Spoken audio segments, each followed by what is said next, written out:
محترم ناظرین، بھارت کے وزیر اعظم نریندر مودی کے عنقریب دورہ پاکستان کا امکان ظاہر کیا جا رہا ہے۔ اس حوالے سے پاکستان اور بھارت کے درمیان LOC's فائر سے متعلق اتفاق کے بعد بھارتی وزیر اعظم نریندر مودی کی ممکنہ پاکستان آمد کی خبر کو بعض حلقے جنوبی ایشیا ہمسائیوں کے تعلقات میں تناؤ کی کمی کی نوید کے طور پر دیکھ رہے ہیں۔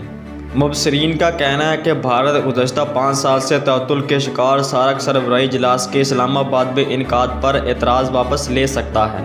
اور وزیر اعظم نریندر مودی بھی اس اجلاس میں شرکت کے لیے سرحد پار کا سفر کر سکتے ہیں۔ دوسری جانب سینٹ کی قائمہ کمیٹی برائے خارجہ امور کے چیئرمین سینیٹر مشاد حسین نے پاکستان اور بھارت کے مابین حالیہ پیش رفت کو ایک اچھا اقدام قرار دیا ہے۔ برطانوی میڈیا سے گفتگو میں انہوں نے کہا کہ سارک کانفرنس کا اسلام آباد میں اجلاس اگر ورچوئل بھی ہو تو بھی پاکستان اور بھارت کے تعلقات کی بہتری کے سلسلے میں ایک بڑی چھلانگ ثابت ہوگا۔ سینیٹر مشاد نے کنٹرول لائن پر سیز فائر کے اقدام پر اطمینان کا اظہار کرتے ہوئے کہا کہ دونوں ملکوں کے درمیان مہذب انداز میں گفت و شنید کی شروعات ایک اچھا اقدام قرار دینا چاہیے۔